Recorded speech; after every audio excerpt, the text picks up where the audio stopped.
N ズ家庭菜園の中村と言います。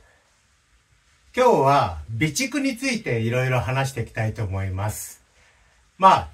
備えあれば憂いなしって言いますので、その辺も考えて、今年取れた芋ですね。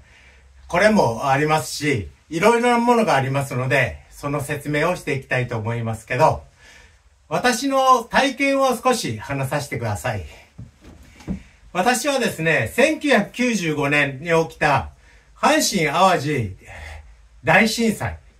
その救援活動に行ったことがあります。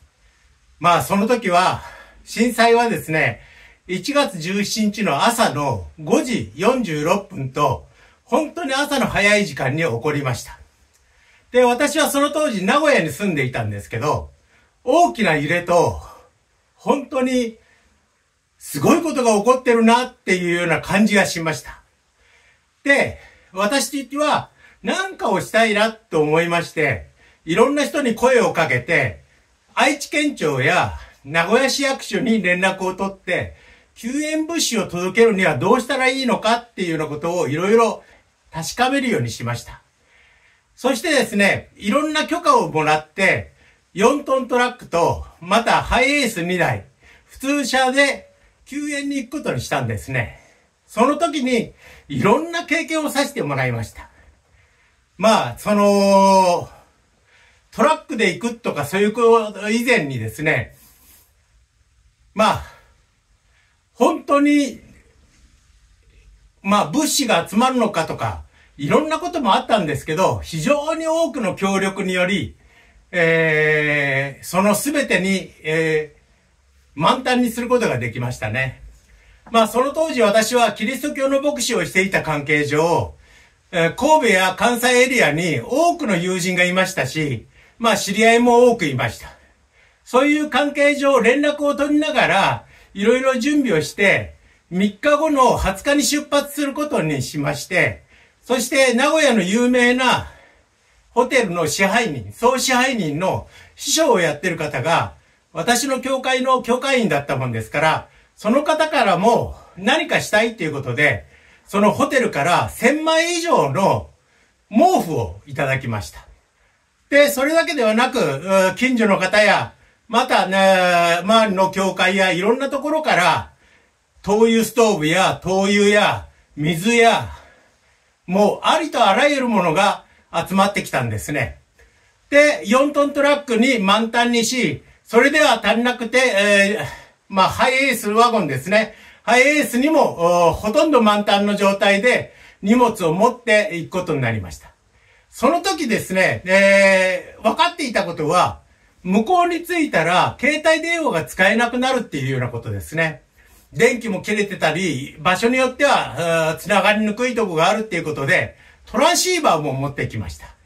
トランシーバーを10台ぐらいかな、持って、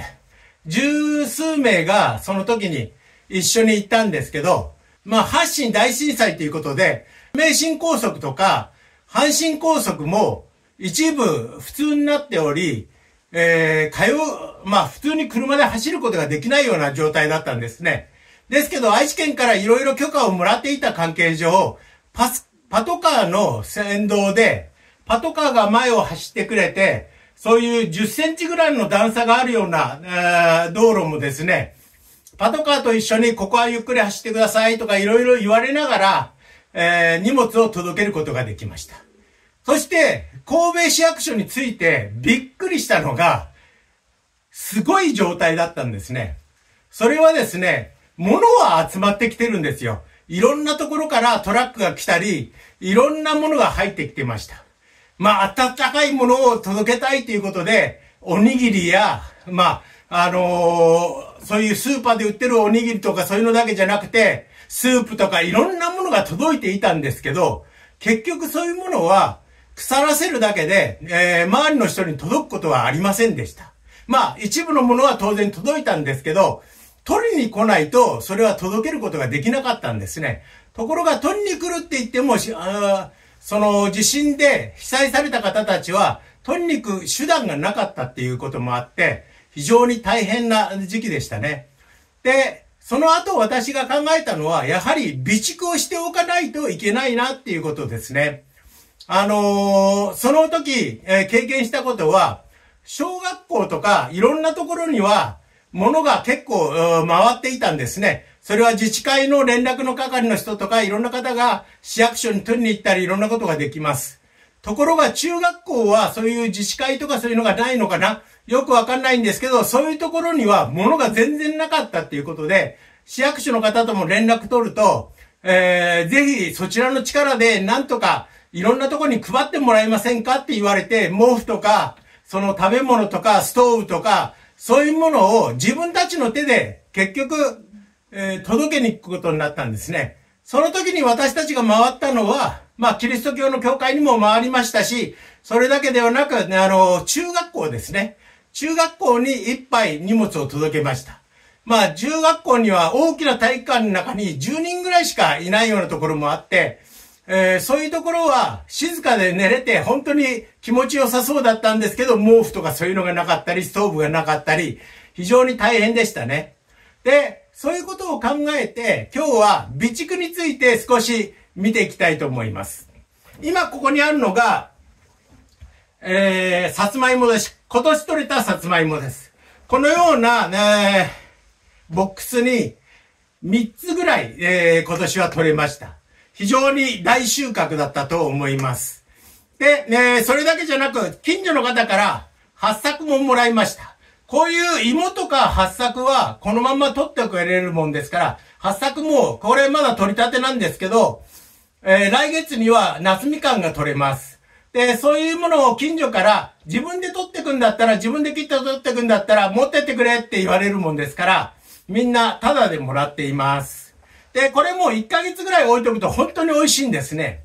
で、私が備蓄しているものの中には、玄米。玄米が今ここに30キロありますし、基本的に私は今は無洗米にしています。なぜ無洗米にしているかというと、これを無洗米に精米しても200円とか300円でだいたい精米ができます。30キロですね。それぐらいでできると思います。ですけど、無洗米にすると水を使う量が少なくて済むんですね。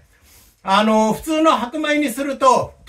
何回も研いで水を出さなければいけないんですけど、本当にそういう震災が起こったような時、